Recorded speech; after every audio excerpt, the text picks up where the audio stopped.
Law of quadratic reciprocity पढ़ने से पहले हमें कुछ चीजें जो है वो देखनी होंगी। लेकिन क्वाड्रेटिक रेसिप्रोसिटी क्या होती है कि ये जितने भी हम रेजिड्यूज पढ़ते हैं, क्वाड्रेटिक रेजिड्यूज, और फिर उनके लिए हम जैकोबी सिंबल निकालते हैं। तो अगर हम जैकोबी सिंबल लीजेंडर सिंबल हम निकालते हैं, तो लीजेंडर सिंबल जो है वो जैसे हमारे पास है Q ओवर P, ये हमारे पास एक लीजेंडर सिंबल है। इसकी +1 या -1 जो भी वैल्यू इस लीजेंडर सिंबल की आ जाए, ठीक। अब ये जो है अगर P और Q दोनों ऑड प्राइम्स हो, तो क्या इस Q ओवर P के जरिए हम ऐसा कर सकते हैं कि P बाई Q, यानी ये लीजेंडर सिंबल निकाल, यानी कि इसके जरिए इसको हम निकाल लें, या हमारे पास कोई ऐसा रिलेशन आ जाए कि उस रिलेशन के थ्रू हमें ये पता चल जाए कि अगर ये लीजेंडर सिंबल है हमारा, हमें ये पता चल जाए, या ये हो तो ये पता चल जाए, यानी कि उसकी, क्योंकि रेसिप्रोकल हो रहे होते हैं यहाँ पे ये, तो इस वजह से इसे रेसिप्रोसिटी कहते हैं, लॉ ऑफ क्वाड्रेटिक रेसिप्रोसिटी। तो लॉ ऑफ क्वाड्रेटिक रेसिप्रोसिटी हम पढ़ेंगे तो इसका रिलेशन है ऐसा, यानी कि इन दोनों के लीजेंडर सिंबल अगर हमें निकालने हैं तो हम निकाल सकते हैं। हमारे पास एक प्रोसीजर है या एक थ्योरम है जिसे हम लॉ ऑफ क्वाड्रेटिक रेसिप्रोसिटी कहते हैं, और उस थ्योरम से हम ये लीजेंडर इन दोनों के दरमियान रिलेशन जो है वो बता सकते हैं। लेकिन उस रिलेशन को बताने से पहले हमें क्या करना होता है, हमें कुछ और रिजल्ट्स है, एटलीस्ट एक रिजल्ट है जिस रिजल्ट को हम देखेंगे, और फिर उसके जरिए हम लॉ ऑफ क्वाड्रेटिक रेसिप्रोसिटी को देखेंगे, ठीक है। यहीं से अब जो है वो स्टार्ट होगा, लॉ ऑफ क्वाड्रेटिक रेसिप्रोसिटी से स्टार्ट होगा जो थर्ड आर्मी जो होगा, ठीक है। पुराना वाला क्योंकि दो में हमने पूछ लिया है, तो वो पुराना वाला इसमें नहीं है। तो इसमें एक लेमा है, वो लेमा देखते हैं, मैं उसका पहले स्टेटमेंट लिखता हूँ। स्टेटमेंट जो है वो है, फिर उसके बाद उसको देखेंगे क्या है। सर ये पी एंड क्यू प्राइम है, आप यही बताया ना? पी और क्यू दोनों ऑड प्राइम्स हैं, दोनों ऑड ऑड प्राइम्स। प्राइम। जी जी। अब मैं एक लेमा जो है वो लिखवा रहा हूँ।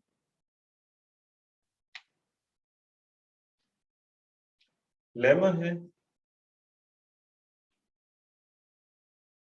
कोशिश कर रहा हूँ कि मैं बड़ा लिखूं ताकि आप लोगों को नजर आ जाए कि let P and Q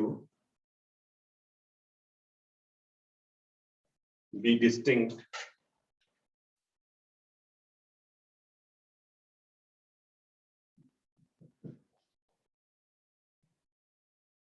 odd primes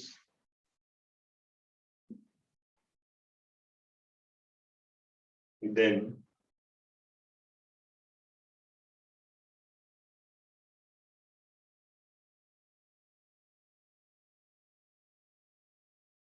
k equals 1 till p minus 1 by 2 least integer of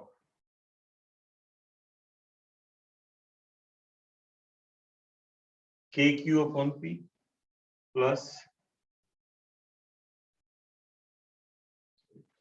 sum आ जाएगा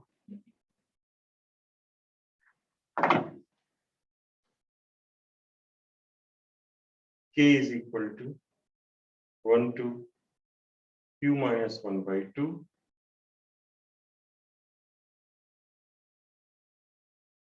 kp over q equals p minus 1 by 2 times q minus 1 by 2। ये जो है इसका प्रूफ जो है वो अलजेब्राइक के बजाय जो है वो ज्योमेट्रिक इसका प्रूफ होता है। अलजेब्राइकली जो है थोड़ा सा डिफिकल्ट होता है इसको समझना। लेकिन ये एक फॉर्मूला जो नजर आ रहा है आपको, ये जो इक्वेशन नजर आ रही है, ये एक अलजेब्राइक इक्वेशन है, अलजेब्राइकली हम देख सकते हैं, लेकिन इसे प्रूव कर नहीं पता चलता। यानी कि अगर हम पी और क्यू की कोई जनरल वैल्यू भी ले लें या कोई और वैल्यू वैसे ले लें, जनरल वैल्यू तो वैसे हो नहीं सकती, तो ये प्राइम है, लेकिन ये कि कोई एक पर्टिकुलर जो है वो वैल्यू ले लें हम, तो भी हम इससे हमें ये अंदाजा नहीं होगा कि ये प्रूव क्या है, या इससे कोई जो है वो हमें जो है ये डेवलप हो जाए कि इस तरह से जो है इसका प्रूव होगा, इस तरह से इसमें नहीं पता चल सकता। बल्कि हम इसको अगर प्रूव करते हैं तो इसको ज्योमेट्रिकली देखते हैं।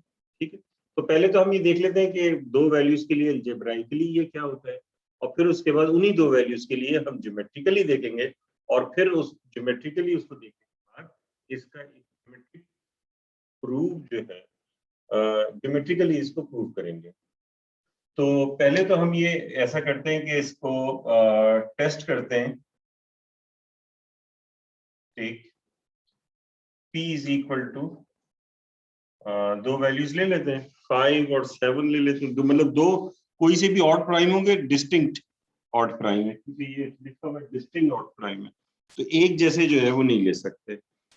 मतलब ऐसे लेते हैं जिसमें कुछ वैल्यूज भी आ जाए, वरना बहुत छोटी वैल्यूज लेंगे तो बिल्कुल ही ट्रिवियल हो जाएगा। p 7 ले लिया एंड q 11 ले लिया, तो इसमें ये कुछ मतलब ये वैल्यूज जो है वो आ जाएंगी। अभी देखिए राइट हैंड साइड देखें तो ये तो बहुत सिंपल है कि अगर आप राइट हैंड साइड में देखें तो p minus 1/2 times q minus 1/2, तो ये हो जाएगा 6/2 3 टाइम्स 5 यानी कि 15, तो ये 15 होगा। और अगर यहां पर देखें आप तो ये सम k equals 1 till p minus 1/2, तो यानी कि 3, और ये हो जाएगा k, और p q जो 11 है, 11 k divided by p, p यहाँ पर 7 है, प्लस सम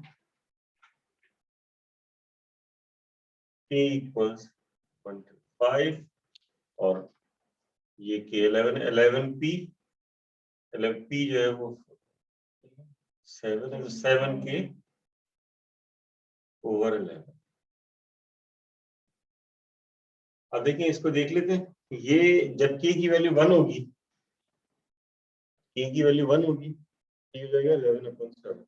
11/7 का जवाब क्या होगा 1। 11/7 जो है वो 1 हो जाएगा। ठीक है, क्योंकि ये इसका मतलब ये होता है 11/7 को कैलकुलेटर से देखें तो ये होगा 1 पॉइंट समथिंग, तो 1 पॉइंट समथिंग में नीचे इस तरह से बना होता है तो ये लोअर इंटीजर बताता है, और अगर ऊपर बना होता है तो वो नेक्स्ट आए, हाँ ये फ्लोर कर देता है, वो सील कर देता है। 11/7 अगर कैलकुलेटर से देखिए कितना आ रहा है, ये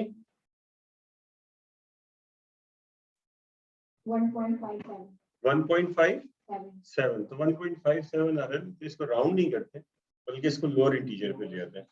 ठीक है, तो लोअर साइड पे ले आएंगे तो 1.57 को 1 कर देंगे। अगर ये ऊपर इस तरह से होता तो फिर हम इसको 1.57 को 2 कर देते। ठीक है, यानी इवन ही कि 1.9 भी होगा तो भी इसे 1 ही लेंगे। ठीक है, तो ये 1 आ जाएगा। फिर उसके बाद जब k की वैल्यू 2 होगी तो 22/7, 22/7 का मतलब है 3 पॉइंट समथिंग, तो लोअर साइड पे 3 हो जाएगा, तो ये 3 ले लेंगे। फिर उसके बाद जब 3 रखेंगे तो 33/7, तो ये 4 आ जाएगा, तो ये 4। फिर उसके बाद प्लस, अब यहाँ पे जब k की जगह 1 रखेंगे तो k की जगह 1 रखेंगे 7/11, तो 0 आएगा की जगह। फिर उसके बाद k की जगह 2 रखेंगे तो ये 1 आ जाएगा। फिर k की जगह 3 रखेंगे तो 21/11, फिर भी 1 ही आएगा।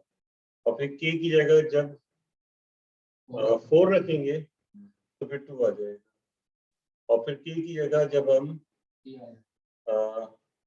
5 रखेंगे तो 3 आ जाएगा, ठीक है। तो ये कितना हो जाएगा 3 प्लस 7 और ये कितना आ रहा है 8, 7 प्लस 8 कितना हो गया 15। तो ये 15 आ गया जो कि ये हमारे पास इसके बराबर है, ठीक है। तो ये दोनों इक्वल आ रहे हैं, लेकिन अब ये दरअसल ये हम जो ये पॉइंट कह रहे हैं कि ये है क्या एक्चुअली, अगर इसको जो है स्केच करते हैं, ठीक है। अब वो उस पे होता तो मैं ये सोच के आया था कि उस पे से जो होता है ना जो नोट्स होते हैं उसमें एक ग्रिड पेपर भी होता है, ग्रिड पेपर बना होता है, तो ग्रिड पेपर पे ऐसा किसी जो है वो मैं बना दूंगा, अब जो मैं बनाने वाला इसको ज्योमेट्रिकली आप देख रहे हैं। अब जो है ना ग्रिड पेपर इस पे जो है ग्रिड पेपर नहीं हो सकता, इस पे जो है वो देखते हैं कि कैसे करते हैं। तो देखिए ये अगर प्लेन पे इस चीज को हम स्केच करना चाहें,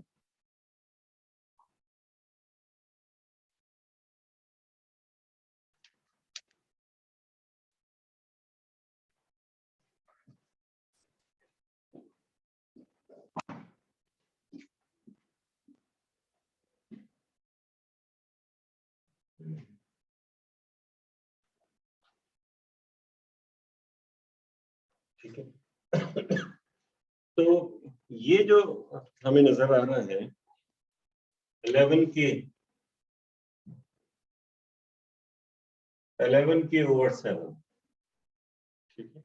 तो हम इससे छोटे इंटीजर लें, ठीक है, डिफरेंट वैल्यू रख के इससे छोटे इंटीजर ये, ठीक है। तो अगर इसको हम यहाँ पर देखें ज्योमेट्रिकली इस चीज को देखें तो इंटीजर पॉइंट लेना है, तो ग्रिड पे जब हम इंटीजर पॉइंट लेते हैं तो उनके लिए वर्ड यूज होता है, आप लोगों ने पढ़ा होगा, आप लोगों ने लेटिस पॉइंट का लफ्ज सुना है? मैं नहीं बताया था, उसके अलावा और कहीं नहीं सुना। एक्सक्यूज मी सर, आपकी आवाज क्लियर नहीं आ रही बिल्कुल भी। आवाज नहीं आ रही क्लियर जी, आप जब सामने से स्क्रीन से सामने से हटते हैं ना तो आवाज बिल्कुल कम हो जाती है आपकी। अच्छा अच्छा अच्छा, थोड़ा सा बस मूव कर लें इसको बस लैपटॉप। ये प्रॉब्लम ये हुई कि मैं वैकॉम घर भुलाया और जो यहाँ पे मैं और यहाँ भी बताना भूल गया, मतलब मुझे ये याद रहता कि मैं नहीं लाया तो आसानी हो जाती, मैं इनसे कह देता था। अस्सलाम वालेकुम सर, और स्क्रीन थोड़ी सी आउट हो रही है सर। आ गया वैकॉम, चले अच्छी बात है।